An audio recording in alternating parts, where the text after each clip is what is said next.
What's up, YouTube? Well, I got good news and bad news. So I made my first video installing the Hush Performance brake line kit using my new camera with microphone, the whole 9 yards. As you can see right here, it's legit, it's awesome, HD, blah blah blah blah blah blah. I was finalizing the video by showing you the engine that I'm working on right there. The head that is back over there that is fully assembled, everything else that I have over there, just a little rundown, and obviously what I did to the brake lines. So you can see they're already installed behind the frame all the way to the master cylinder. So all of that is already done. But here's the thing. I lost the footage because this Chinese camera, I guess it's a Chinese freaking piece of crap. So you can see right here, it is working, right? It is working, and it's got video and whatnot. So what happened was, when I took it off the tripod, I pressed the battery just slightly. That's a video that it's still there, probably half of it. So that's what it did. I just moved it somehow and it restarted. So the only thing that is left there, look, it's restarted again. What is going on? This piece of crap. I'm gonna send it back. So the only thing left in there, it's like a 5-minute video. Hold on. What's going on here? Look, turned off again, turned on again. This, man, oh my God, really? No bueno, no bueno. I'm gonna have to find my GoPro somewhere. So whatever is recorded right now is just 3 minutes and 55 seconds. That's pretty much the introduction I did with me and the dog. Me and the dog getting my box right there. Roxy! Leave my box alone. I said leave my box alone. Man, that sucks. Let me see if I can retrieve anything from here. But yeah. I did a little rundown of what's needed as far as getting the lines done. So since that video is probably not gonna be good because the camera, I just heard it turned off itself, you're gonna need some tools to actually do it. I'm gonna use my phone real quick, see if I can set you up right here by hand. You're gonna be needing a 9/16 for the banjo bolts, and you are also going to be needing a 7/16 for the fittings. So I like to use this type of wrench for the fittings. That way I don't damage it. So the way I did it, as it comes with as the lines come from Hush Performance, is that one line comes with a 90-degree bend, as you can see, and the other one, as you can see in the back, is just straight line. So I used a 90-degree in the front because that was the easiest way for me to route the lines without kinking them or putting them anywhere. And I used it straight in the back because why not? I can probably use the straight in the front and the 90-degree in the back, but I like the way it came out. That's fine.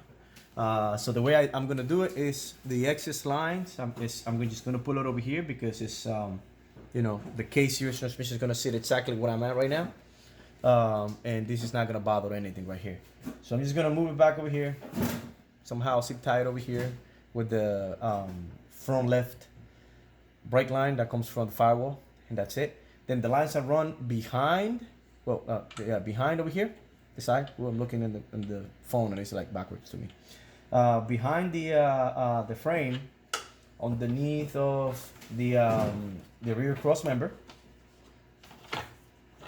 I'm gonna secure them in the back of in the back portion right there, as you can see right there, and then they just come up to the appropriate proportionally valve area. As you can see, hey, leave my things alone, girl. The dog eating my boxes there. Just crazy. Have seen anybody using mesh loops on their brake lines? No? Well, now you have. Oh my God, what I do to get this thing looking good. Anyways, so that's pretty much what I'm gonna do. I'm gonna zip tie it over here in the side. I'm gonna zip tie that portion over here to the over here. That way I can have the space for the wire harness whenever it comes. to run it through here to the inside, and it gives some space to work on the actual bracket, which is already tight. Oh no, it's not. I thought I did tie it. It's not tight. Whatever. But yeah, that's pretty much all I did.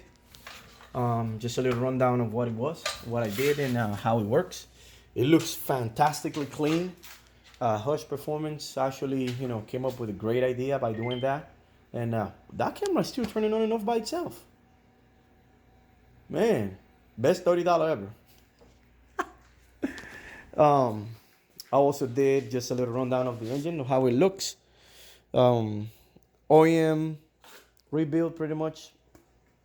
So everything should be good to go. And this is what I use to re-clean the cylinder walls. It's this little brush here, right here. I can't remember what's the name of these things. Where's the box? The box is here somewhere. It's got an actual name. I can't remember what it was. It's a Honda. Honda, or no. It's not Honda. It's the let's see. I got the box right here. But no, that's not the box. I can't remember what's the name of it, but it's a pretty cool tool. If you don't have one, get one. I recommend it. It's good to go. It's legit, and that fits anything from 85 to 88 millimeters. Oh, it's right here. The box is right here.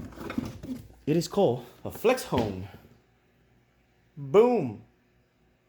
This one specifically, it's a, let me see, it's got the sizes over here somewhere. Where are the sizes?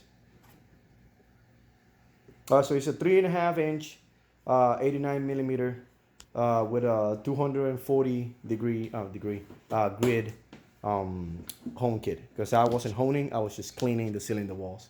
Because it's a 2011 K20C3, and according to the dash on the car, it had 67,000 miles. The car was rear-ended, and yeah, it got destroyed. It is what it is. So I got the engine and the transmission. Well, that's pretty much for now. Well, all I'm covering for now.